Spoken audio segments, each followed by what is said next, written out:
Welcome everyone to today's Synergist webinar, Precision in Particle Collection, Flow Rates, and Cut Point Paradigms. I'm Kay Bechtold, Managing Editor of the Synergist, the magazine of AIHA. I'd like to thank everyone for joining us today, and especially SKC for sponsoring this webinar. Today's speaker is Dusty Ott, who joins the SKC team in February as Corporate Industrial Hygienist. With more than 13 years of experience in industrial hygiene, particularly in mining, oil refining, and the U.S. military, Dusty is a pillar of expertise for SKC customers, a thought leader in industrial hygiene, and a provider of the strategy, framework, and monitoring for the health and safety of SKC employees. And now I'll turn the presentation over to Dusty. Thank you, Kay. I appreciate that. I am going to hop on video for this first little bit, just so you guys can see my face, know that I'm a real person, and kind of introduce where this presentation all started. If you are new to the world of industrial hygiene, think of what your work was like a couple weeks ago. If you've been doing this a very long time, think of what it was when you very first started your career, however many years ago. I'm going to use the example of myself as a new college grad heading out to the gold mines of Elko, Nevada. Being fairly new to the world of sampling, still trying to figure out how things worked. You work with your supervisor to work with a production supervisor to figure out who needs to be sampled. You work with the supervisors to make sure that those people are going to be available. The next day, you show up super early to get all your samples ready to go. You have all of your cassettes labeled, you have your pumps laid out, you have everything calibrated, you have all your flow rates checked. You are good to go. So you show up an hour or two before the shift starts. In my case, I would usually start about 5 o'clock in the morning because the miners would get there a little after that and head underground at 6. From there, we'd head underground. There'd be a line out meeting. After the line out, the supervisor would point out the individuals who needed to be sampled. And then you'd spend the next 15, 20 minutes getting all of their pumps, their dosimeters, whatever might be hooked up to them, make sure that it wasn't going to fall off during their shift, write down all their names, all their contact information. I mean, there's a lot of work that goes into this, and I'm kind of preaching to the choir here. As you go throughout your day, I mean, for me, I was underground, and so you'd stay underground for the entire shift. Every couple hours, you'd ride around with the supervisor to go check on the employees to make sure that their pumps were still on, the cyclones were still up in their breathing zone, they weren't dragging on the ground. You put a lot of work into making sure that this sampling event was going to be good. It was going to get you the information that you wanted it. End of shift, you meet the miners, you grab all of their the samples, you take all of the cassettes out of the cyclones, you cap them, you pulse calibrate, you write down all the information. You're super excited, you're super tired because like you got there when it was dark, you were there for 12 hours, you left when it was dark, and you get home and you go back the next day only to find that you had a rookie mistake and you used the wrong flow rate. And so this is something that's happened to me. I know it's happened to, I don't want to say everybody, because my wife told me last night that she never did this. And so when she was in IH. And so I'm sure there's a few of you that have never messed up a flow rate, but for the most of us, let's just pretend that we've all made this mistake at least once. And so now what do we do? Are those samples garbage? Do we throw them out? Do we bother telling the guys that we sampled, sorry, we got to come back and do it again tomorrow? Like where do we go from here? And so that's where this presentation kind of came from. And I'll share a story a little bit later on in the presentation of a very real life and long-term example of someone accidentally using the wrong flow rate and kind of what we can do with those results. So with that said, I'm going to hop off camera so you can focus on the slides, and we're going to have some fun today. So the overview for today, we are going to go over the particle sizes that we deal with on a regular basis. We're going to talk about dust fractions and what they tell us, why they're important. We're going to go over the basic operations of cyclones and impactors today. I know there's other size selective samplers out there, but today we're going to focus on cyclones and impactors, kind of how those help the role of an industrial hygienist. We're going to talk about the difference of cut point and collection efficiency. I think that's a very important point to make because they can be confusing. If you don't understand them, they're easy to kind of mix up.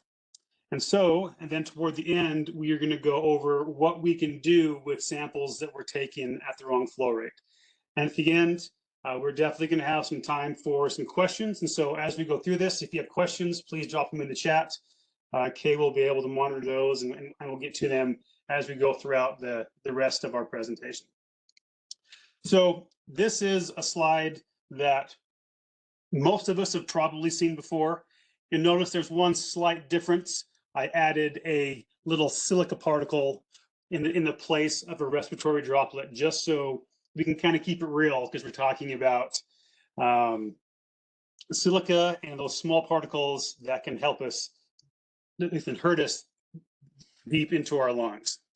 And so this first slide right here, this first portion, this is the respirable fraction. These are the particles that are making their way deep, deep down inside of our lungs. They're passing all of our body's natural defenses and making their way deep down in the alveoli of our lung, where they are doing damage. This next fraction is going to be the thoracic fraction, and these are particles up to about the size of a white blood cell, which is kind of crazy to think. They're a little bit bigger, about 25 microns. There's not a whole lot of exposure limits in the world right now as far as the thoracic fraction goes. I at least wanted to mention it because it's definitely there. Next size up, we have the inhalable fraction. And the inhalable fraction is just that. It's those particles that have a cut point of 100 microns. And typically, you can breathe in things that are larger than 100 microns, but typically that is the size range of things that you'll be breathing in the inhalable fraction. And so a few things I want to point out before we move on to these next slides is the size comparison of when we can visually see these particulates and the particles that we can't see. And so you'll notice there's a line in between this dust particle of 10 microns and this grain of pollen at 15 microns. This is the point at which you can no longer see these particles with your naked eye. So a good example is when I was underground, you're walking around, you had your cap lamp on, you can see a whole myriad of dust in the air.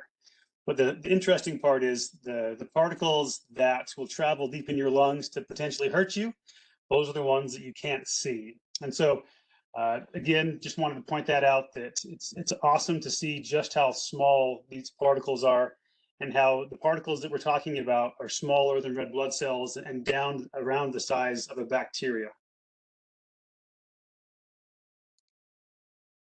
And this, of course, is the total fraction. It's the entirety of what is in the air, visible and invisible. You can have obviously huge pieces of dirt all the way down to minuscule little viruses in this spectrum. So the first one that we're going to talk about is the total fraction. And this is just what it sounds like. It is the entirety of anything that you could collect in the air.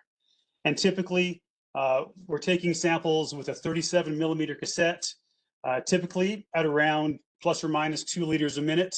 One of the examples that I have on the slide is that of total dust. You have an OEL of 15 milligrams per meter cubed. It's a very high exposure limit.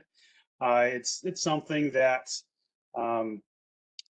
everyone is familiar with. Some of the other options that we have to take samples are metals, welding fumes. So we have lead, arsenic, cadmium, chromium, beryllium, iron, nickel. There's some pesticides that you collect as a total fraction. And something to keep in mind is that the way that we collect samples is typically indicative of where in our body is damaged by those chemicals. For example, it doesn't matter if a particle of lead gets into your nose or deep down in your lungs, that lead is going to get into your bloodstream and could potentially hurt you. Whereas silica particles, silica that you breathe in and it gets stuck into your nose, that's not going to hurt us. But what will hurt us over time is silica travels all the way down, deep down inside of our lungs, and can impact and hurt our alveoli. And so as we go through this presentation, the body does an amazing job of removing particles, and we use a similar size-selective sampler to help mimic where those chemicals are going to land in our body, so we know where those results would be. Next on the list is an inhalable particle. Like we talked about before, typically up to 100 microns in diameter. They're typically deposited in our upper respiratory tract. I think all of us have been in a very dusty area, whether that's on a mine site, in a construction site, riding four-wheelers or a dirt bike in the middle of nowhere. You get home and you blow your nose and your tissue is full of dirt. And that's our body doing its job of removing those large particles from the airstream. And there are a couple different options on the market today to collect this inhalable fraction. A couple examples would be the IOM or a button sampler to collect those particles. Next on our list, again, is that thoracic what is collected in our trachea region. Again, there's not a whole lot of OELs that have a thoracic notation, but there is, for example, there is a PPI impactor that runs at 2 liters a minute that collects the thoracic fraction, should you need something along those lines. And what I'd say that most of us are probably familiar with are respirable particles. Respirable particles are the particles that I've said before that travel deep down inside of our lungs, that bypass all of our body's natural defenses and impact down deep in our alveoli, where white blood cells can come and try to remove them, but over time it creates fibrosis and scar tissue and reduced lung function. And so the particle that we've talked about a lot today already is silica. And that is one that's very hot in the news today, especially with MSHA coming out with their new lower exposure limit of 50 micrograms per cubic meter, excuse me. And this is the point that we're gonna spend most of our time talking about today, is impactors and cyclones that collect respirable particles and what we can do with them in our career, in our job. So I don't want to date myself too bad, but I am a child of the 80s, and growing up I had an awesome Transformer collection. I recently just found out that there was a Decepticon called Impactor, and so I had to just throw him up there to give him a little bit of whatever you want to call it, street cred for having a cool name. But as far as this goes, the health effects that we are concerned about will dictate how we collect the samples that we want to collect. Smaller or larger particles, they're going to determine, it's going to depend on what type of device you use to get the collect portion of the particles that you want. Like I said, we're going to be focusing on the respirable zone today. So if you've been in industrial hygiene a couple of weeks or a couple of decades, a cyclone is something that is probably very familiar with us. I'm not going to spend a ton of time going over this, but I saw this really awesome graphic on the internet, and I wanted to at least go through the basic operations and why it works the way that it does. As we can see, the air comes in through the inlet of the cyclone, and it is then spun around in the inside of that vortex. And what happens is those larger particles, they spin to the outside of the cyclone.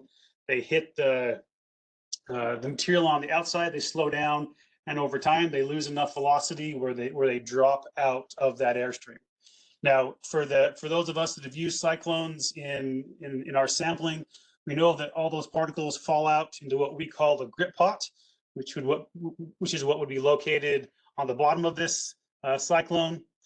This is more of an industrial size cyclone, and so there would typically be like a 55-gallon drum underneath that, or some type of bag to collect all those larger particles that it spun out. And so as it spins those larger particles out, the smaller particles stay suspended in the air, and they're able to make their way up out of the the vortex comes out of the cyclone.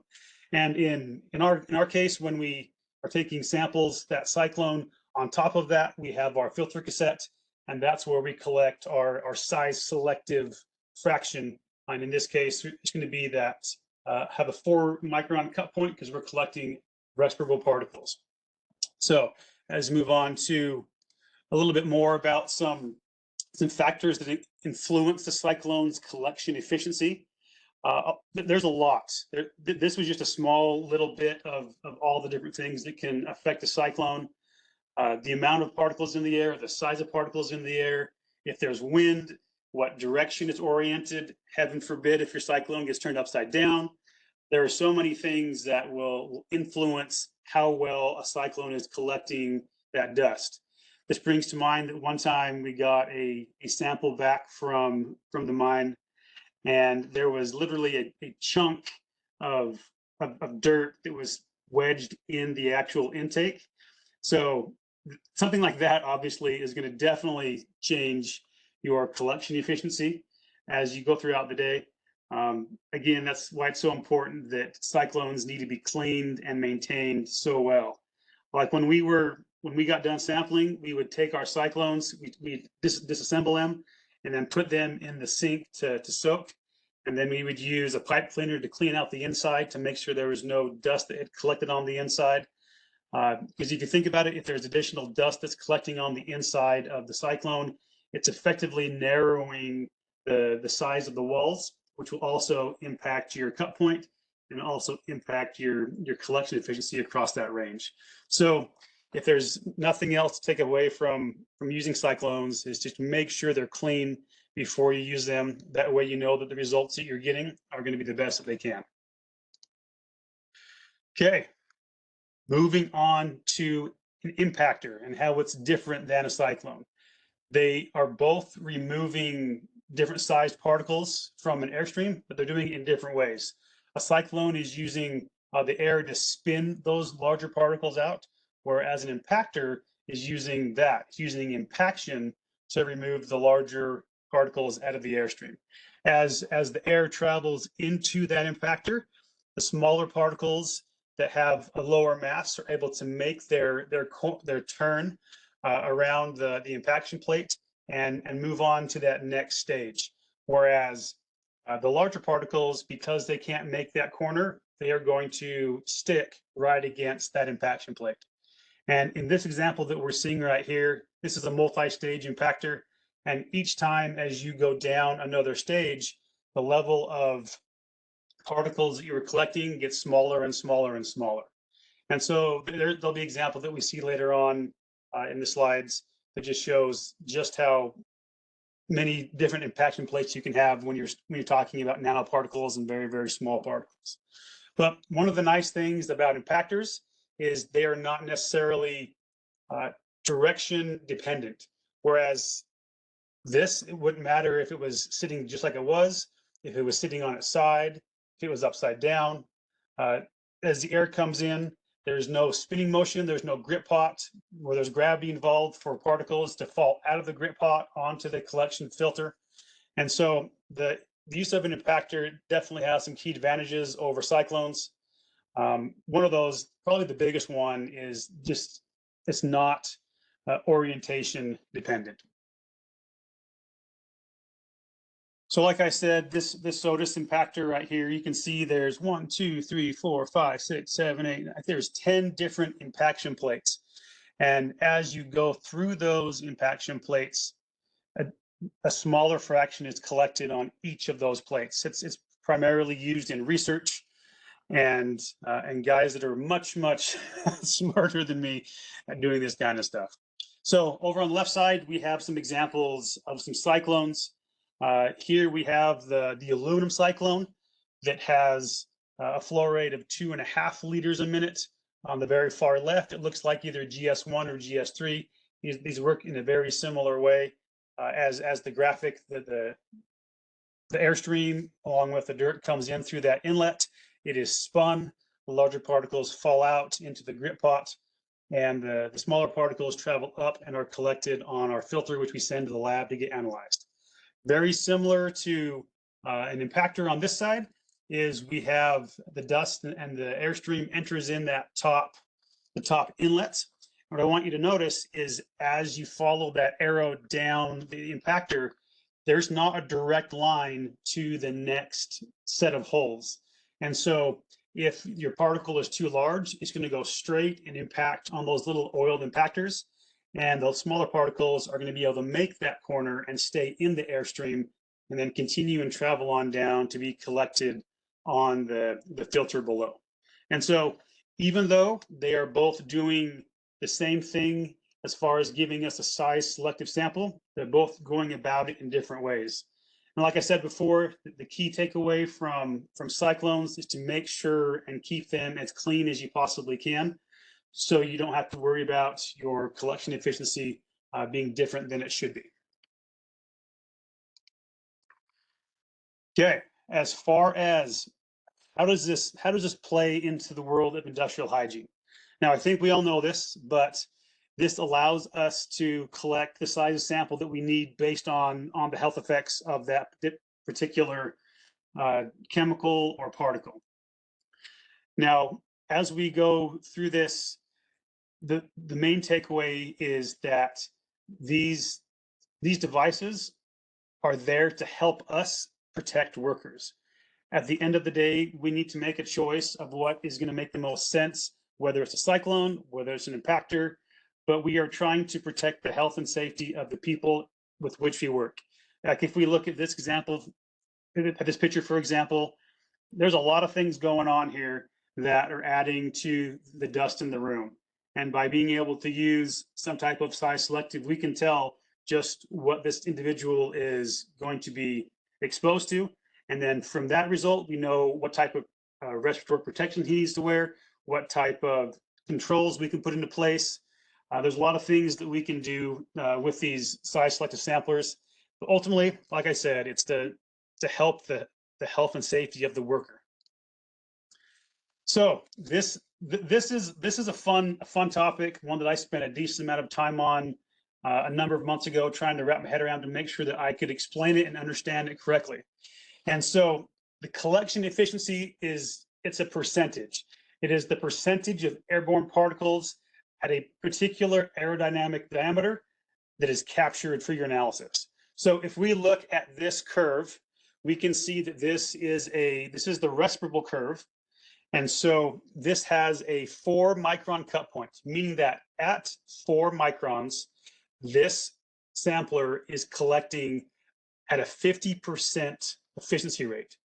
And so if we take it one step further, let's move over to the 2 micron range. At 2 microns, this particular sample is collecting at almost a 90% efficiency rate. That means that 90% of the particles that are 2 microns are going to be collected on that filter. Now, if you go to the other side of the spectrum, down in this, in the 8 micron range, if we look at that, maybe 5 to 6% of the particles that are 8 microns are being collected on that filter. And so as we go through a couple more examples on the slides coming up, this will kind of help us understand what we do when we accidentally sample at the wrong flow rate. So what's kind of fun is our body is kind of like its own oiled impactor. We have a number of impaction or deposition sites throughout our body. So like I said before, if you've been on a dusty dirt bike ride, or behind a four-wheeler, or you're following somebody on a mountain bike, you get home and you blow your nose, you have a lot of stuff in your nose. And that's because your body is doing its job at removing those larger particles out of its airstream. Now, if you follow the way the air travels deep in your lungs, you'll notice there's a number of different sites that the dust can be stuck to the side of your wall or impacted out. I mean, obviously, you have inside of your nose and your mouth, you have the back of your throat, you have the top of your trachea, all the different bronchia and bronchioles as they go down in your lungs. That creates more opportunities for that little particle to impact on something before it gets down deep into your lungs. And so, like I said before, our body does an amazing job at removing larger particles. It does not do a good job at removing those small particles, and that's why a lot of us are in the business that we are today. And so, this is a key point that I really want to stress, is that this concept goes throughout the rest of this presentation, and it really helps cement how the relationship between flow rate and cut point work. And so, just like it says on here, if we use a higher flow rate, it is going to result in a lower cut point. If we use a lower flow rate, it is going to result in a higher cut point. Now, what I mean by that is that if you have a cyclone that has, we'll say it has 2 liters a minute as its designated flow rate to maintain that 4 micron cut point. If you run that particular cassette at 2.5 liters a minute, you are going to end up with a lower cut point than you would at 2 liters a minute. And on the other side of that coin, if you end up running that cassette or that cyclone at 1.5 liters a minute, you are going to end up with a higher cut point than you would compared to 2 liters a minute. And to see an actual example of this is the SKC aluminum cyclone. It has a flow rate of 2.5 liters a minute. This is the correct flow rate. This is the flow rate that you always want to use. And as we see from this graphic, it is the green line that is our sampling efficiency. And so you'll notice that at the 4 micron diameter, you go up and it meets that 50% sampling efficiency. That's exactly what we want. But using the example is if we accidentally sample at 2 liters a minute instead of 2.5 liters a minute, that is going to increase our cut point. So what that means is you go on that 50% line and you go over to where that yellow line crosses there, you'll notice that the cut point is somewhere between 5 and 6 microns.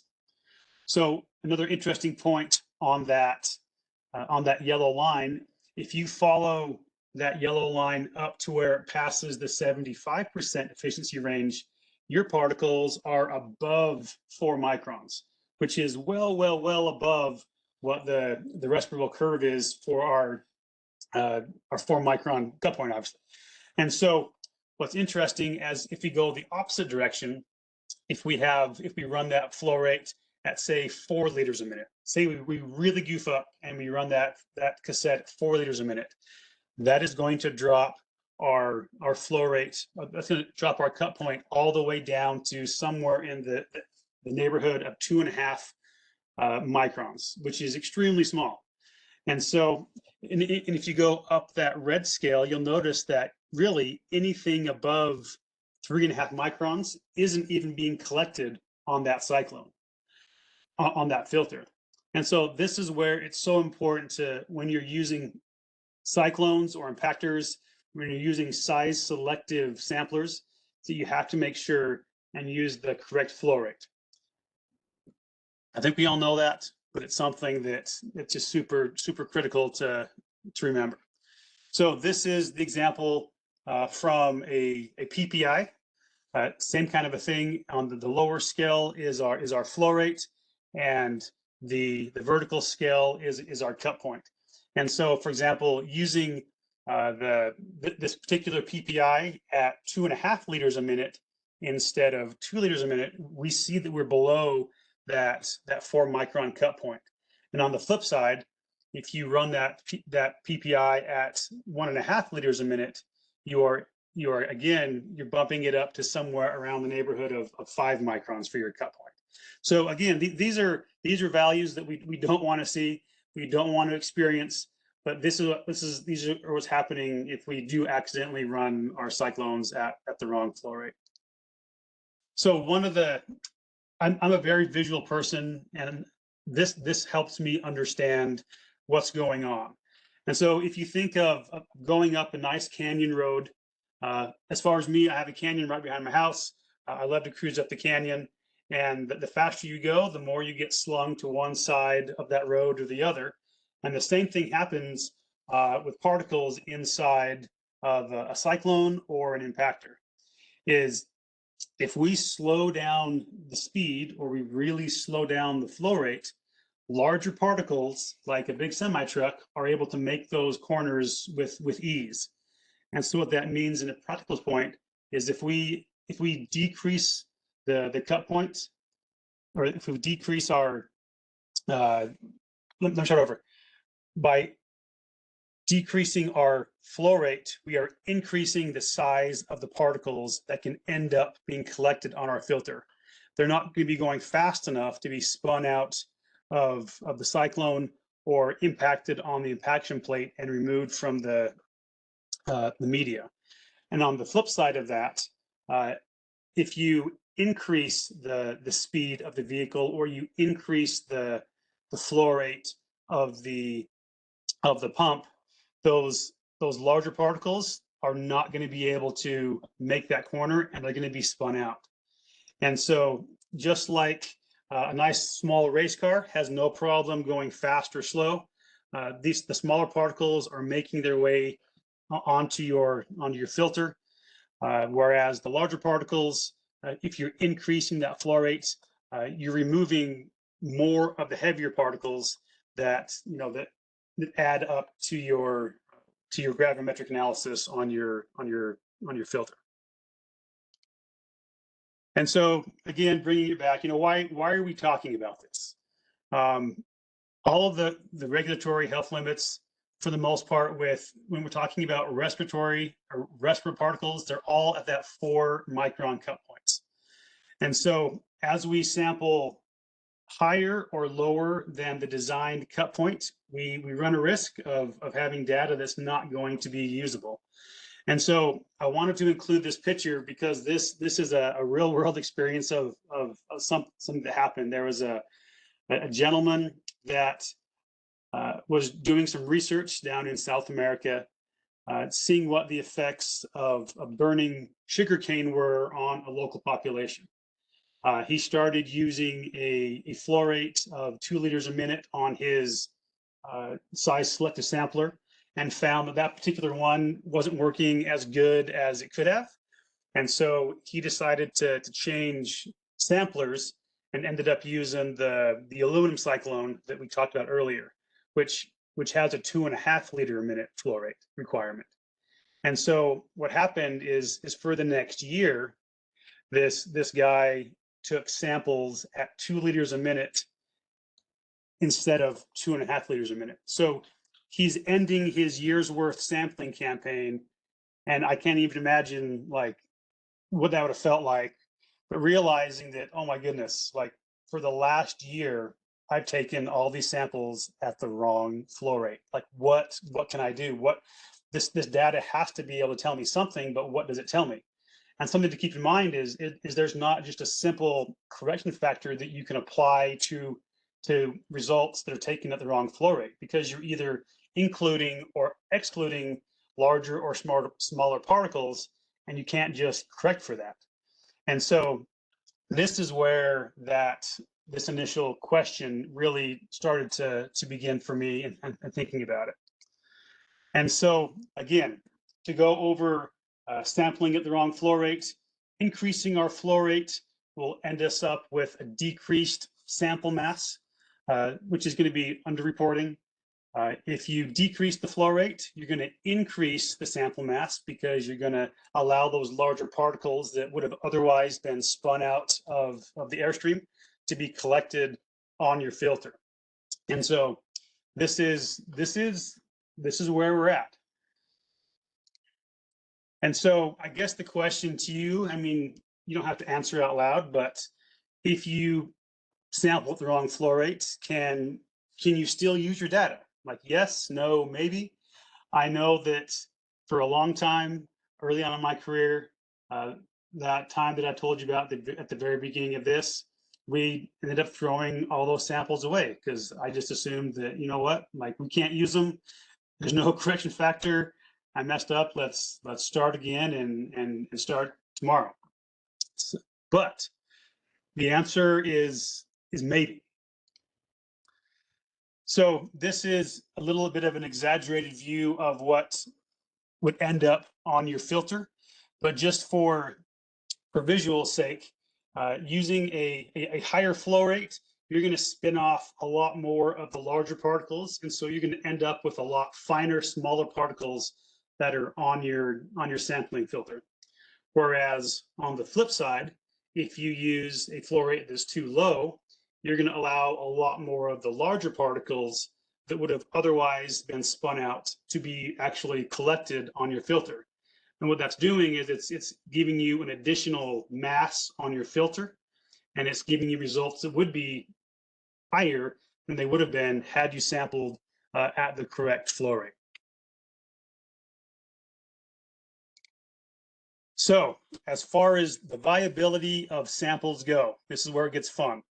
So to go over things again, a higher flow rate leads to lower cut points. That means you're collecting smaller particles at greater quantities than you would have otherwise. And so if your lab results, if it shows that your results are above the Pell, so you get a result back from the lab, you're like, man, I'm definitely over the Pell with this wrong flow rate. If you would have sampled with the correct flow rate, you would have also been above the Pell. And so this is one of the scenarios where you can still use this information for good. And the reason I say that is what came to mind is if management spent the time and the money to put some type of control into place. Maybe they put some additional water bars in, maybe they put a dust collection machine in, maybe they had extra water trucks that they drove through the area to see if that would help. If you go out and you accidentally use the wrong flow rate and you get these results back and you were above the Pell, you can know confidently that if you had sampled with the correct flow rate, you would also have been above the limit. And that's some valuable information, especially if there's certain situations or scenarios where that particular job or that particular task doesn't happen very often. Maybe it's going to take another month to do it again. Maybe it happens once or twice a year. And so if you're finding that your results were above, you know that you're going to be above, you know that you still need to put some additional controls in, and therefore that result, rather than throw it away, it told you some valuable information that you would have otherwise not known. Now, on the flip side of that, if you use a lower flow rate than you should, which means that you're going to have a higher cut point, it means you're going to have bigger, larger, heavier particles that end up on your filter. If you get your results back from the lab and you are below the OEL, you can confidently know that if you had used the correct flow rate, you would have had an even lower result, resulting in still a lower exposure limit. And so again, thinking of the scenario of you're testing the validity of controls, you've put cabs on haul truck drivers, you've changed remote mucking to something else, you've removed people from an environment, you go in and sample, and using the wrong flow rate on accident, you end up with a result that is below the occupational exposure limit. You can be confident that if you'd sampled with the correct flow rate, you would also have been below the occupational exposure limit. And so again, that's some pretty valuable information that otherwise you would have just thrown away and you wouldn't have known. Now there are two scenarios that this really works. If you use a lower flow rate and you're below the PEL, or if you use a higher flow rate and you're above the PEL.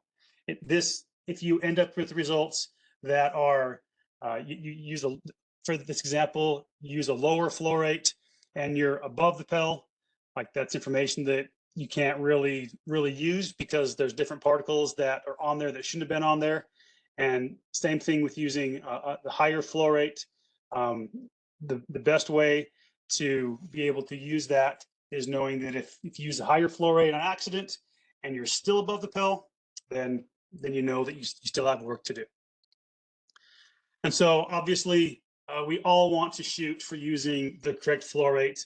We want to follow that ISO curve as closely as we can. We don't want to mess with the cut point because, like I've said before, there is no simple correction factor to fix those results.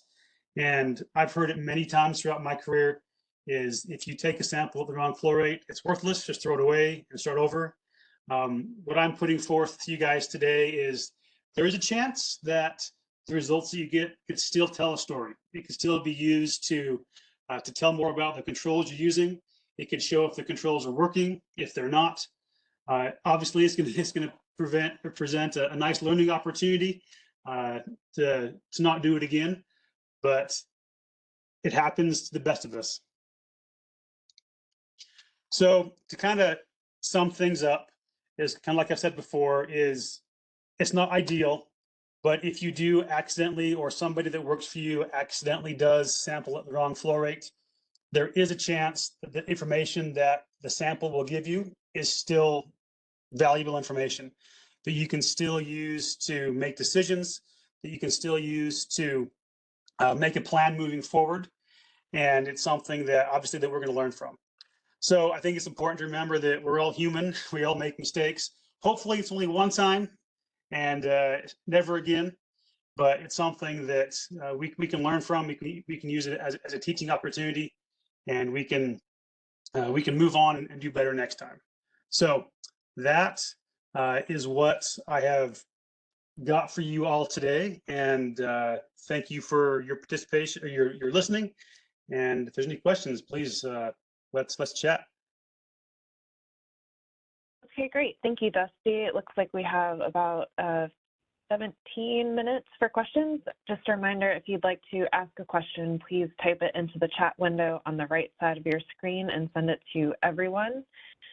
The first question I have for you, Dusty, is in terms of particulates not otherwise regulated, would it be considered best practice to use an inhalable sampling head as opposed to a traditional 37mm cassette, since these cassettes have an upper efficiency range of around 30 microns? So I think that's going to depend a lot on what it is that you're trying to sample. If you are truly trying to just get a total dust sample of the PNOS sample, I'd say refer back to whatever method is that the lab is going to use to analyze your results. Work with your lab to see if using an IOM or an inhalable sample would be appropriate for that type of chemical, or if we should just use the traditional 37mm cassette. Because something to consider as well is that even though that only has that collection efficiency around that 30 micron range, the larger particles in the air are falling out of the air at a very fast rate. It's not something that is going to be suspended in the air for more than 5-10 seconds before those larger particles are already falling out of the air. Okay, great. The next question I have is from Jennifer, who says, I understand that PPIs have a max load, maybe 6.4 micrograms per meter cubed, at which point I believe the sample should be voided. Is that correct? So that is a really good question. And that has to do with the NIOSH method that it's analyzed by. The method itself doesn't want more than, I think it's 2 milligrams of dust on the actual filter. And so whether it's a PPI or a cyclone, you need to make sure that the amount of dust that ends up on that filter is going to be appropriate for the analysis that you're doing. And so to what she said about the amount of dust that's on a PPI, if you're loading the PPI that much, I would definitely suggest to, split your sample, into two separate PPIs or two cyclones. I think a lot of times people think that they can just use a cyclone in really, really dusty environments, that it'll take care of all of the dust, but they can still overload their filter just like you could with a PPI. Okay, great. The next question I have is, the PPI seems to be much more convenient. When would a cyclone be recommended over the PPI, if ever? And is the capacity similar? So that's a really good question. A lot of that, like if you're starting from scratch and you're looking at equipment to buy and you don't already have cyclones, then yes, I think going with a PPI it's simpler, it's easier, it's less intrusive, it's smaller. Employees have less of a hard time wearing it. If you already have cyclones, if you're already familiar with that process, if you are comfortable with all of the nuances that go along with wearing a cyclone and cleaning a cyclone and making sure that it's working the way that it should, then there's no reason why you can't continue to use a cyclone. But looking back at my career when I first started out, would I rather have had a PPI to use instead of a cyclone in my career? Yes, 100%. Miners are very hard on equipment. They're always moving around. They're I'll just say they're hard on equipment, and some of the results that you get back, you don't know if that cyclone tipped upside down, and so sometimes it's harder to trust the results depending on the workers that you're working with. Okay, great. This next question came in toward the end of your presentation. But is there a rule of thumb of how much over or under you can be before needing to use the alternative interpretations? If I understand that right, I wonder if he's asking about if you were under or over the pill with the wrong flow rate, Uh, or is he talking about under or over with the yeah, correct flow rate? yeah, sorry for the flow rate. He just typed in.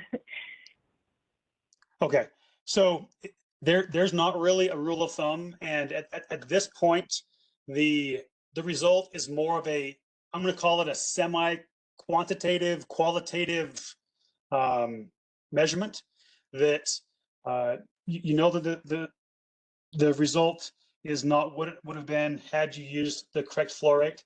And so, for example, if you had used a lower flow rate than you should, and you are, just barely over the pill, I mean, it's hard to say if with any real certainty how far you can go over that before you start getting in trouble. And so for me, I would look at it based on above or below the Pell, the level that you're looking for on those two scenarios. Because in those two scenarios, you know that the math is sound. Whereas when you start venturing in beyond that, that's when you start kind of venturing onto your own kind of own deal. Got it. Thank you.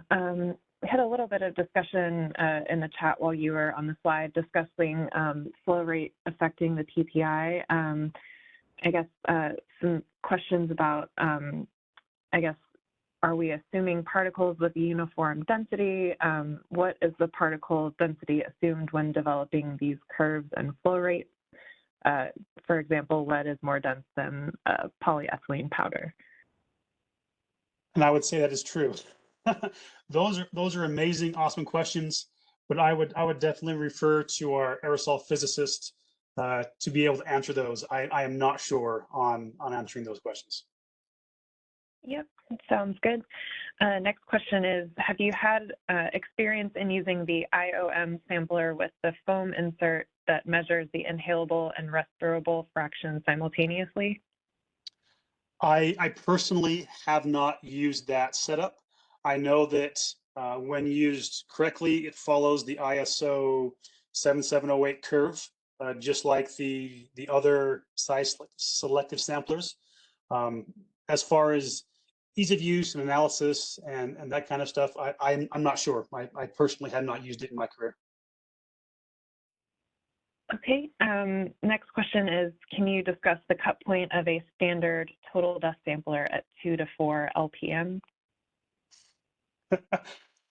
I cannot off the cuff. I would be happy to circle back and have a conversation, but I do not have that right in front of me to discuss that. Yep, no worries. We'll be sharing all the questions with SKC at the end of the webinar as well. So I'm trying to get through all these great questions, but just so everyone knows, we'll be sharing all the questions so we can take care of those later too. So Dusty, the next question is, what resources do you recommend for an early career IH? Sorry, what was the very first thing you said? Sorry, what resources do you recommend for an early career IH? Man, that's a really good question. I attended Utah State, and I had some incredible professors that really mentored us and guided us along the way. One of the best things for my early career was having an internship. Being thrown out in the real world, being able to be mentored by an actual industrial hygienist that was on site, that was familiar with the processes, that was familiar with the shortcomings and the hardships and all the things that the IHs go through. Being able to learn, firsthand from somebody, at least for me, that helped incredible. Uh, Additionally, is being allowed to fail, like the example that I gave, where I took it upon myself to do the sampling campaign and I screwed up, I messed up, and I learned more from that mess up than potentially I would have had. I would have learned had I done everything right every single time. And so being in a place where you can make mistakes and still learn. Obviously, you don't want to make mistakes that are going to hurt people, but being able to learn from yourself is sometimes the best way to learn. Great. Yeah, that makes sense. The next question is, this person says, typically a 5% variation in the pump flow rate has been used as the validity cutoff for pre-post calibration. Will the shift in cut point be within acceptable range then? If you are using so if I understand if I understand the question correctly, if you are increasing or decreasing your flow rate by 5%, then yes, you would still be within the cut point, and that's where that plus or minus 5% comes from. If you're talking about something different, then we'll have to have a different conversation. Okay, sounds good. The next question is, how much pulsation in the pump is acceptable for size-selective samplers? And then I think they're asking about the recommended static pressure loading to control pulsation. I'm going to say that the majority of modern pumps, they don't have the same problems that older pumps did. And so as far as an actual value goes, I'm not sure off the top of my head, but that is something that I'd have to get back to. Okay, sounds good. Next question is, when using PPI, what are some good practices to keep in mind to ensure the sample stays valid? For instance, cyclones are to be kept clean, do not flip the sample, etc. Are there best practices to maintain when using PPI? Yeah, the PPIs are quite simple and pretty hands off. And what I mean by that is they're not going to have the same issues as the cyclone does as far as tipping goes.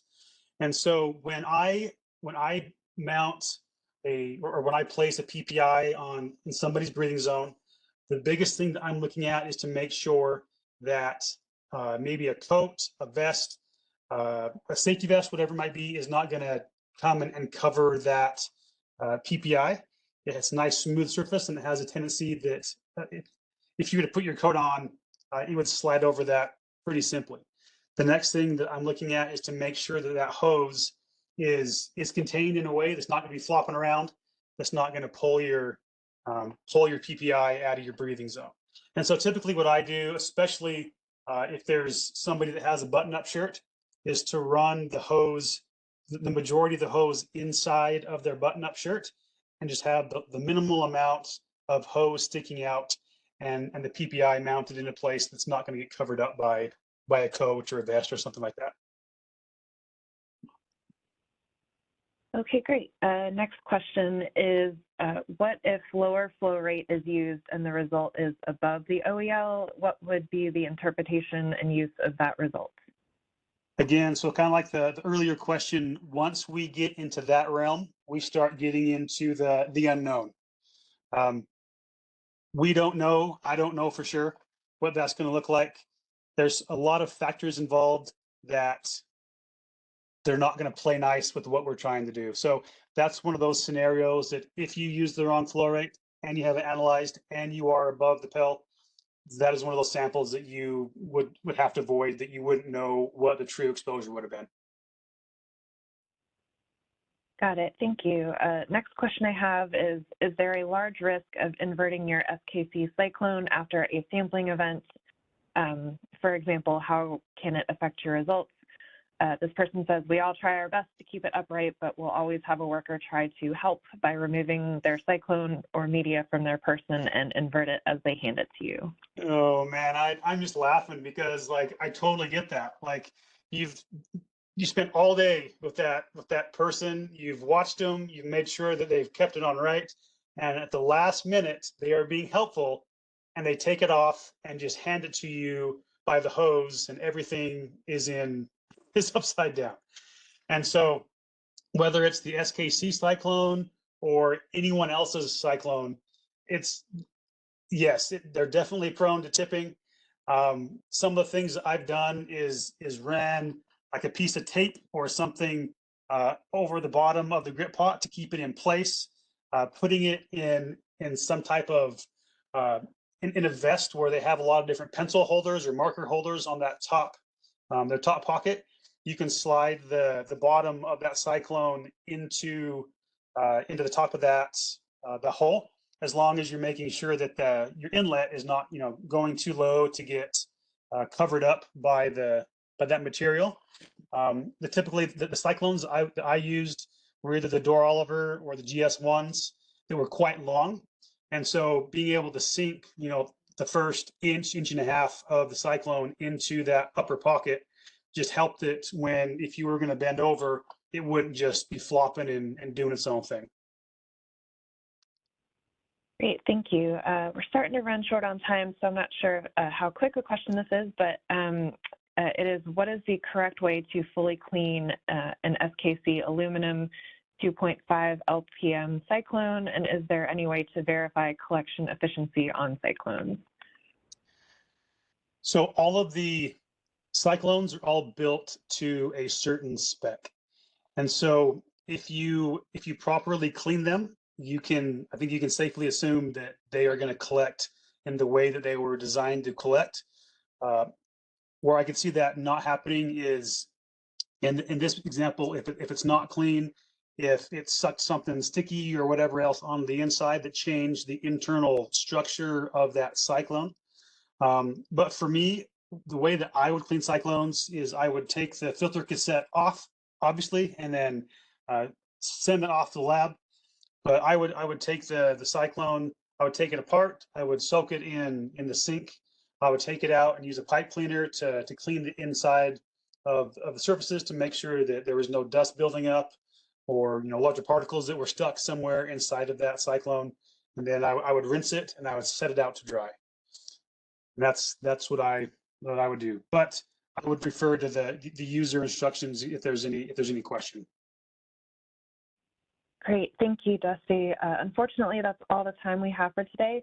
Just want to let everyone know that we'll be sharing all questions from today's event with SKC, so if we didn't get to your question, please know that we'll pass it along.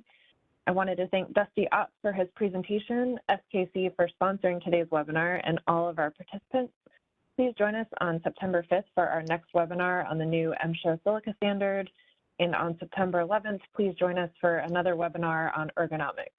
You can register for both events at aiha.webvent.tv, and while you're on that page, we encourage you to click the link in the upper right to visit our online vendor directory, which makes it easy to search for OEHS products and services. Thanks again to everyone, and have a great day.